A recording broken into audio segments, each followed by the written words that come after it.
ഈ ഒരു സെക്ഷനിൽ നമ്മൾ നോക്കാൻ പോകുന്നത് ഫ്രാക്ഷൻസ് കുറിച്ചിട്ടാണ്. ഫ്രാക്ഷൻസ് എന്ന് പറയുമ്പോൾ നമുക്ക് ആദ്യം മനസ്സിലാവേണ്ട ഒരു കാര്യം, ഇപ്പോൾ ഫ്രാക്ഷൻ എന്ന് വെച്ച് കഴിഞ്ഞാൽ ഭിന്നസംഖ്യ എന്ന് വെച്ചാൽ സപ്പോസ് 1/2 എന്ന് എഴുതി കഴിഞ്ഞാൽ ഇതിൽ ആദ്യം നിങ്ങൾ മനസ്സിലാക്കേണ്ടത് ഇതിന് രണ്ട് സാധനങ്ങളുണ്ട്. ഒന്ന് മുകളിലുള്ളതിനെ നമ്മൾ വിളിക്കുന്ന പേരാണ് ന്യൂമറേറ്റർ. ഓക്കെ, താഴെയുള്ളതിനെ നമ്മൾ എന്ത് വിളിക്കും? ഡിനോമിനേറ്റർ. ആദ്യം മനസ്സിലാക്കേണ്ടത് ഈ രണ്ട് കാര്യമാണ്. ഓക്കെ, ന്യൂമറേറ്ററും ഉണ്ടാവും ഡിനോമിനേറ്ററും ഉണ്ടാവും. ഇനി നമുക്ക് നേരത്തെ പറഞ്ഞ മാതിരി നെഗറ്റീവ് നമ്പേഴ്സ് ചെയ്യുന്ന മാതിരി ഇതിന്റെ അഡീഷൻ, സബ്ട്രാക്ഷൻ, പിന്നെ അതുപോലെ തന്നെ മൾട്ടിപ്ലിക്കേഷൻ, ഡിവിഷൻ, ഇത്രയും കാര്യങ്ങൾ പഠിച്ചാൽ തന്നെ നിങ്ങൾക്ക് SSLCക്ക് വേണ്ട ഒരുവിധം കാര്യങ്ങളൊക്കെ ആയി. അപ്പോൾ നമുക്ക് ആദ്യം അഡീഷൻ നോക്കാം. ഓക്കെ, ഉദാഹരണത്തിന് ഇപ്പോൾ ഈ അഡീഷൻ വരുന്നത് ഒരു കേസ് എന്ന് വെച്ച് കഴിഞ്ഞാൽ ന്യൂമറേറ്റർ സെയിം ആയിട്ടുള്ള കേസ്. എന്താണ്? Numerator same. ന്യൂമറേറ്റർ എന്ന് പറയുന്നത് താഴെയുള്ളത് സെയിം, ഡിനോമിനേറ്റർ ട്ടോ. ഡിനോമിനേറ്റർ സെയിം ആവുമ്പോൾ ഒരു കേസും ഉണ്ട്. അപ്പോൾ ഒരു കേസ് ഇതാണ് ഡിനോമിനേറ്റർ സെയിം, മറ്റേത് എന്താണ്? Denominator different. ഡിനോമിനേറ്റർ ഡിഫറെന്റ് ആകുമ്പോൾ അങ്ങനത്തെ രണ്ട് കേസിനെ കുറിച്ചിട്ടും പഠിക്കാണ്ട്. അപ്പോൾ ഇതിൽ ഡിനോമിനേറ്റർ സെയിം ആകുമ്പോൾ പണിയൊന്നുമില്ല. അപ്പോൾ സപ്പോസ് നമ്മുടെ ക്വസ്റ്റ്യൻ ഇങ്ങനെയാണ്, 1/2 പ്ലസ് 3/2. ഇതിൽ ഡിനോമിനേറ്റർ സെയിം ആണല്ലോ, ഡിനോമിനേറ്റർ രണ്ടും എന്താണ്? 2. അപ്പൊ നമുക്ക് ഒരു പണിയില്ല, സെയിം ഡിനോമിനേറ്ററിനെ ആവും ആൻസറിൽ ഉണ്ടാവുക. ന്യൂമറേറ്ററിൽ എന്താണോ അത് അങ്ങനെ എടുത്ത് എഴുതുക. 1 ഉണ്ട്, പിന്നെ സെന്ററിൽ ഒരു പ്ലസ് ഉണ്ട്, പിന്നെ ഒരു 3 ഉണ്ട്. അപ്പൊ എന്ത് വരും? 4/2 എന്ന് വരും. ആൻസർ 2 ആയിരിക്കും. ക്ലിയർ ആണോ? ഇനി ഒരു രണ്ട് എക്സാമ്പിൾ നോക്കാം. 1/4 പ്ലസ് 5/4. അപ്പൊ എന്ത് വരും? ഒന്ന് നോക്കി നോക്ക്. ഡിനോമിനേറ്റർ സെയിം ആണ്, അപ്പൊ അതിൽ മാറ്റമൊന്നുമില്ല. ബാക്കി എന്ത് വരും? 1 പ്ലസ് 5 അല്ലെങ്കിൽ 6/4 എന്ന് വരും. ഇതിനെ ഇനിയും ചെറുതാക്കാം. 6നെ നമുക്ക് എങ്ങനെ എഴുതാം? 3 × 2 എന്ന് എഴുതിക്കൂടെ? 4നെയോ 2 × 2 എന്ന് എഴുതാം. ഒരു 2 × 2 ക്യാൻസൽ ആയി കഴിഞ്ഞാൽ 3/2 ആവട്ടോ ചെറുതാക്കുമ്പോൾ.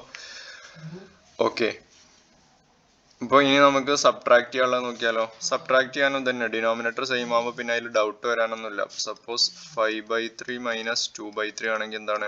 ഡിനോമിനേറ്റർ സെയിം തന്നെ. മുകളിൽ ആരൊക്കെ ഉണ്ട്? 5 ഉണ്ട്. മിഡിലിൽ ആരാ കിടക്കുന്നത്? ഒരു മൈനസ് ആണ്. അപ്പോൾ 5 - 3 അപ്പോൾ ആര് വരും? 2/3 വരും. ഐഡിയ കിട്ടിയോ? ഒരു എക്സാമ്പിൾ കൂടി. ഇനി നേരെ തിരിച്ചാണെങ്കിലോ, 2/3 മൈനസ് 5/3 ആണെങ്കിലോ, 5 മൈനസ്, ഇവിടെ ഒരു മിസ്റ്റേക്ക് ഉണ്ട്. 5 - 2 അല്ലേ മുകളില്?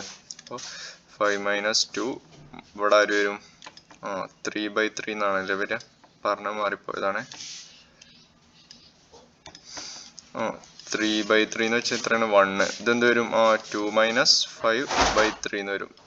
ഇതൊരു 2 - 5. ഇനി നെഗറ്റീവ് നമ്പേഴ്സിനൊക്കെ മൾട്ടിപ്ലൈ ചെയ്യാനും കുറയ്ക്കാനും ഗുണിക്കാനും ഒക്കെ നമ്മളൊരു മുന്നത്തെ ഒരു വീഡിയോയിലുണ്ട്, പ്ലേലിസ്റ്റിലുണ്ട്. അത് പോയി കാണാം കേട്ടോ. അത് കണ്ടു കഴിഞ്ഞാൽ സിമ്പിൾ ആണെന്ന് മനസ്സിലാവും. ഇപ്പോൾ 2 - 5 എന്ന് വെച്ച് കഴിഞ്ഞാൽ വലുതെന്ന് ചെറുത് കുറക്കുക. അപ്പോൾ 5 - 2 3 ആയി. എന്നിട്ട് വലുതിന്റെ സൈന് മൈനസ് അല്ലേ? അപ്പോൾ എന്ത് വരും? -3/3 എന്നാവും. അപ്പോൾ എന്ത് വരും? -1 വരും. ക്ലിയർ ആണ് കരുതുന്നത്. അപ്പോൾ നമുക്ക് ഇനി ഡിനോമിനേറ്റർ ഡിഫറെന്റ് ആയിട്ടുള്ള കേസും കൂടി പഠിച്ചു കഴിഞ്ഞാൽ അഡീഷനും സബ്ട്രാക്ഷനും നമ്മുടെ ഓക്കെ ആയി. ഡിനോമിനേറ്റർ ഡിഫറെന്റ് ആകുമ്പോഴുള്ളത് നോക്കാം. സപ്പോസ് നമുക്ക് ഇങ്ങനെ വന്നു, 1/4 പ്ലസ് 2/5. ഇതിൽ ഡിനോമിനേറ്റേഴ്സ് ഡിഫറെന്റ് ആണല്ലോ, 4ഉം 5ഉം. അപ്പൊ നമ്മൾ ചെയ്യുന്ന പരിപാടി കേട്ട് പഠിച്ചോ. നമ്മൾ ആദ്യം ചെയ്യാം, ഇതിനങ്ങോട്ട് ക്രോസ് ചെയ്യും. 1 × 5. ഓക്കെ, 1 × 5 പ്ലസ് സെൻട്രൽ പ്ലസ് ആണല്ലോ, സെൻട്രൽ ഏതാണോ സൈൻ അത് ഇടുക. പിന്നെ ഈ ക്രോസ്, ഇത് ക്രോസ് ചെയ്താൽ എന്താവും? 2 × 4. പിന്നെ ഇതാണ് ന്യൂമറേറ്റർ വരിക. ഡിനോമിനേറ്റർ താഴെയുള്ളതിന് രണ്ടും കൂടി ഗുണിച്ചത്. അപ്പൊ എന്ത് വരും? 4 × 5. അപ്പൊ എന്ത് വരും? അപ്പോൾ ഇതിനെ നമുക്ക് എങ്ങനെ എഴുതാം? 5 + 8/20 എന്ന് വരും. ക്ലിയർ ആണോ? അപ്പോൾ 30/20 ആയിരിക്കും കേട്ടോ ആൻസർ. അപ്പോൾ ചെറിയ ഐഡിയ ഉണ്ടാവും കരുതുന്നു. 2-3 എക്സാമ്പിൾ കൂടി നോക്കാം. എന്ത് വരും? 1/2 പ്ലസ് 2/3. ഡിനോമിനേറ്റർ ഡിഫറെന്റ് ആണ്, അപ്പോൾ ക്രോസ് ചെയ്യുക. 1 × 3 പ്ലസ് സെൻട്രൽ പ്ലസ് ആണല്ലോ, 2 × 2 താഴെ ആരുണ്ടാവും? 2 × 3. എന്ത് വരും? 3 + 4/6 എന്ന് വരും. അല്ലെങ്കിൽ എന്ത് വരും? 7/6 എന്ന് വരും. ഓക്കെ ആണോ? ഇനി നമുക്ക് സബ്ട്രാക്ഷൻ കൂടെ നോക്കാം. സബ്ട്രാക്ഷൻ വരുമ്പോൾ ഒരു എക്സാമ്പിൾ നോക്കാം. 1/2 - 2/3. ഇതിൽ ഡിനോമിനേറ്റർ ഡിഫറെന്റ് ആണല്ലോ, അപ്പോൾ നേരത്തെ മരുന്നിനെ ക്രോസ് ചെയ്യുക. 1 × 3. പിന്നെ സെൻട്രൽ ആരാ? അവിടെ മൈനസ് അല്ലേ, അപ്പൊ മൈനസ് അങ്ങനെ ഇട്ട് കൊടുക്കുക. ഇനി എന്തുണ്ട്? 2 × 2 4 ആണോ? 2 × 3 എന്ന് വരും. ക്ലിയർ ആണോ? അപ്പൊ എന്ത് വരും? 3 - 4/6 എന്ന് വരും. -1/6 എന്ന് വരും. ഇനി സബ്ട്രാക്ഷന്റെ കേസിൽ നമുക്ക് ഒരു എക്സാമ്പിൾ കൂടി നോക്കാം കേട്ടോ. ഇത് ചെയ്യാൻ കിട്ടുന്നുണ്ടോ നോക്കേ. 4/5 minus 5/3. Sorry, 5/3.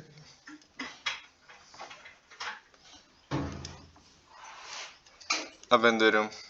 4 into 3 minus 5 into 5 by 5 into 3 എന്ന് വരും. ക്ലിയർ ആണോ? 4 into 3 എന്താണ്? 12 minus 25 15. 5 into 3 15. 12 minus 25. വലുതിന്ന് ചെറുത് ഓർക്കാറുമ്പോൾ 25 minus 12 13 വരും. വലുതിന്റെ സൈന് മൈനസ് 13/15 വരും കേട്ടോ. ക്ലിയർ ആണോ? അപ്പൊ ഇത്രയും കാര്യങ്ങളാണ് അഡീഷന്റെയും സബ്ട്രാക്ഷന്റെയും കേസിൽ പറയാനുള്ളത്. ഓക്കെ, നമുക്ക് moving into multiplication and division. അപ്പൊ നോക്കാം. മൾട്ടിപ്ലിക്കേഷനും ഡിവിഷനും വളരെ സിമ്പിൾ ആയിട്ടുള്ള കാര്യമാണ്, ശ്രദ്ധിച്ചിരുന്നാൽ മാത്രം മതി. ഓക്കെ, മൾട്ടിപ്ലിക്കേഷൻ എന്ന് വെച്ച് പറയുമ്പോൾ മൾട്ടിപ്ലിക്കേഷനെ കുറിച്ച് പറയുകയാണെങ്കിൽ ഇപ്പൊ നമുക്ക് ഇങ്ങനെ തന്ന മൾട്ടിപ്ലിക്കേഷൻ 2/3 ഡിനോമിനേറ്റർ സെയിം ആണ്, അതൊന്നും നോക്കേണ്ട കാര്യമില്ല ഇവിടെ. അപ്പൊ നമ്മൾ ചെയ്യാൻ എന്താണ്? നേരെ മുകളിൽ മൾട്ടിപ്ലൈ ചെയ്യുക, താഴെയും അതുപോലെ മൾട്ടിപ്ലൈ ചെയ്യുക. അപ്പൊ എന്ത് വരും? 2/9 വരും. ഓക്കെ, അപ്പോൾ ഇനി വേറെ ഒന്ന് നോക്കാം. 1/3 into 4/5. ഇതിപ്പോ ഡിനോമിനേറ്റർ സെയിം ഒന്നല്ലല്ലോ, അതൊന്നും നോക്കേണ്ട കാര്യമില്ല, നേരെ മൾട്ടിപ്ലൈ ചെയ്യാം. 3 into 5. ക്ലിയർ ആണോ? അപ്പൊ 4/15 വരും. ഇനി നമുക്ക് നെഗറ്റീവ് ഒക്കെ വരുന്ന ഒരു കേസ് നോക്കാം. നെഗറ്റീവ് 1/3 into 2/3 ആണെങ്കിലോ ഇതും ഒന്നും നോക്കാനില്ല, സൈനും കൂടി കൊടുക്കാം. നെഗറ്റീവ് 1 into 2 വരും, താഴെ വരും 3 into 3 വരും. എന്ത് വരും? നെഗറ്റീവ് 2/9 വരും. ക്ലിയർ? ഇതാണ് മൾട്ടിപ്ലിക്കേഷന്റെ കേസ് പറയാനുള്ളത്. അടുത്തത് -1/3 into -1/2 ആണെങ്കിലോ ഇവിടെ എന്ത് വരും? മുകളിൽ 2 മൈനസ് -1 into -1/3 into 2. -1 into -1 എന്തായിരുന്നു? 1 ആയിരുന്നു. ഇതൊക്കെ നമ്മൾ നെഗറ്റീവ് നമ്പേഴ്സിന്റെ ക്ലാസ്സിൽ പറഞ്ഞിട്ടുണ്ടായി, മൾട്ടിപ്ലൈ ചെയ്യാനും ഡിവിഷൻ ചെയ്യാനും ഒക്കെ. അപ്പൊ അതൊക്കെ ഒന്ന് കണ്ടിട്ട് വരാം കേട്ടോ. 1/6 അറിയുന്നവരുണ്ടെങ്കിൽ അത് കാണുന്നു വേണ്ട. ഓക്കെ, അപ്പോൾ ഇത്രയാണ് മൾട്ടിപ്ലിക്കേഷന്റെ കേസിൽ പറയാനുള്ളത്. മൾട്ടിപ്ലിക്കേഷൻ വളരെ സിമ്പിൾ ആണ്. അഡീഷന്റെ കേസിൽ മാത്രം അഡീഷൻ വരുമ്പോൾ മാത്രം 2 എണ്ണം വരും. ആണോ? അഡീഷന് മാത്രം 2 എണ്ണം വന്നു. ഒന്ന് എന്തായിരുന്നു? ഡിനോമിനേറ്റർ സെയിമും, മറ്റേതെന്തായിരുന്നു? ഡിനോമിനേറ്റർ ഡിഫറൻറ്റും. അപ്പൊ 2 കേസും എങ്ങനെയാണെന്ന് മാത്രം ഓർത്ത് വെക്കുക. പിന്നെ നിങ്ങൾക്ക് നെഗറ്റീവ് നമ്പേഴ്സിന്റെ കൂട്ടാനും കുറക്കാനും ഒക്കെ അറിയാമെങ്കിൽ ബാക്കി സെക്ഷൻ വളരെ എളുപ്പമാണ്. ഇനി നമുക്ക് ഡിവിഷൻ നോക്കാം. ഡിവിഷനും എളുപ്പമാണ് കേട്ടോ. ഇനി ഡിവിഷൻ. അപ്പൊ ഡിവിഷൻ ഇതാ നിങ്ങൾക്ക് ഇപ്പൊ അങ്ങനെ പറഞ്ഞു, 1/2 divided by 1/4 എന്ന് പറഞ്ഞു. ഇതിന് നമ്മൾ എങ്ങനെ എഴുതുക? സാധാ 1/2 divided by 1/4. ഇങ്ങനെ വന്നതിനെ നമ്മൾ എന്താ അറിയോ? താഴെയുള്ളതിന്റെ റെസിപ്രോക്കൽ എടുത്ത് മൾട്ടിപ്ലൈ ചെയ്യുക. താഴെയുള്ളത് 1/4 ആണ്, അതിന്റെ റെസിപ്രോക്കൽ എന്ന് വെച്ച് കഴിഞ്ഞാൽ അതിനെ തിരിച്ചിടുക. 4/1 ആയി. അപ്പൊ എന്ത് വരും? മുകളിൽ എന്ത് വരും? പിന്നെ നമ്മളെ മൾട്ടിപ്ലിക്കേഷൻ 1 into 4/2 into 1, അല്ലെങ്കിൽ എന്ത് വരും? 4/2 എന്ന് വരും. 2. ക്ലിയർ ആണോ? അപ്പൊ ഇത്രയേ ഉള്ളൂ ഡിവിഷന്റെ കേസിലും. ഇനി 3/4 divided by 4/5 ആണെങ്കിലോ അപ്പൊ നമ്മൾ എന്ത് ചെയ്യും? 3/4 ഇതിന് നമ്മൾ ഇങ്ങനെ എഴുതും. 4/5 തിരിച്ചിട്ട് മൾട്ടിപ്ലൈ ചെയ്യാം. 3/4 into 5/4 എന്ന് വരും. ക്ലിയർ ആണോ? അപ്പൊ എന്ത് വരും? 3 into 5/4 into 4 എന്ന് വരും. അപ്പൊ എന്ത് വരും? 15/16 എന്ന് വരും. ക്ലിയറേ?